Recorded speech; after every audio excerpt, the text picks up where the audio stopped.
ధనవంతులందరూ ఒకేలా జీవించరు. కొంతమంది విజయవంతమైన వ్యక్తులు వారి యొక్క ఆలోచనలు ఎలా ఉంటాయో అన్నది మనం ఈ వీడియోలో తెలుసుకోబోతున్నాం. పెట్టుబడి, వ్యాపారం, నైపుణ్యాల అభివృద్ధిలో ఎప్పుడు కూడా వాళ్ళు చాలా ఓర్పుగా ఉంటారు. సంపాదిస్తున్నాం కదా అని అర్థం లేకుండా ఖర్చు చేయరు. ధనవంతులు వాళ్ళ ఆదాయంలో వచ్చే సగభాగాన్ని పొదుపు చేసి మళ్ళీ తిరిగి దాన్ని పెట్టుబడిగా బుక్స్ చదవడం, కోర్సులు నేర్చుకోవడం, కొత్త నైపుణ్యాలు నేర్చుకోవడం, ఇవన్నీ కూడా ఎలా స్కిల్స్ని ఎలా డెవలప్ చేయాలన్న దాని మీద ఎక్కువ కాన్సన్ట్రేట్ చేస్తారు. వాళ్ళ తెలివిని ఒక పెట్టుబడిగా యూజ్ చేసి తక్షణ లాభాల కంటే కూడా ఫ్యూచర్లో దానివల్ల ఏం ప్రయోజనం ఉంది అన్న ఆలోచనలు ఎక్కువ చేస్తారు. వ్యాపారం, పెట్టుబడి, రియల్ ఎస్టేట్ ఇలాంటి వాటిలో ఎక్కువ పెట్టుబడి పెట్టి డబ్బుతోటే ఎలా ఎక్కువ ఇంప్రూవ్ చేయాలన్నది వాళ్ళు ఆలోచన. టైం వేస్ట్ లేకుండా ఏదైతే ఎక్కువ ఇంపార్టెంట్ వర్కో దాని మీద కాన్సన్ట్రేట్ చేస్తారు. అనవసరమైన వాటి జోలికి అస్సలు వెళ్ళరు. వాళ్ళు ఒక షెడ్యూల్ని తన ముందు రోజే ప్లాన్ చేసుకుంటారు. రేపు ఇలా చేయాలి, అలా చేయాలని. అవి తప్పించి వేరే ఆలోచనలు వాళ్ళ బ్రెయిన్లో ఏమీ ఉండవు.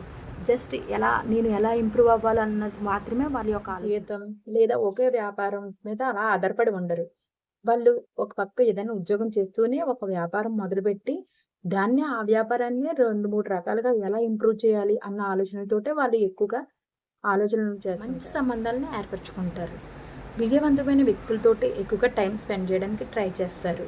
వాళ్ళు ఎక్కువగా ఆరోగ్యం పట్ల చాలా శ్రద్ధ తీసుకుంటారు.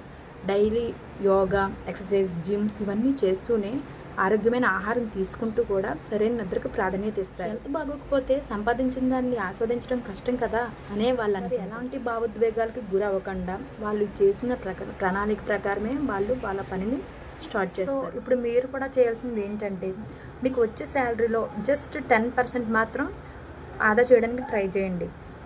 ఎమర్జెన్సీ ఫండ్ పేరుతో ఒక పక్కన పెట్టండి. అలాగే డైలీ బుక్స్ చదవడం అనేది అలవాటు. ఏదైనా కొత్త విషయాన్ని నేర్చుకోవడానికి టైం స్పెండ్ చేయండి. మీరు దేనికోసం అయితే మనీ ఖర్చు చేస్తున్నారన్నది ఒక రికార్డులో రాయండి.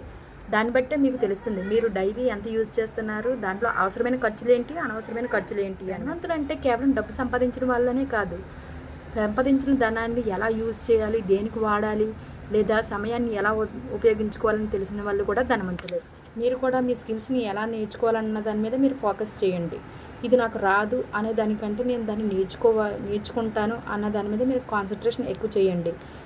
సో మనీ, టైం కూడా వేస్ట్ చేయొద్దు. డబ్బు పోతే మళ్ళీ తిరిగి సంపాదించగలం, కానీ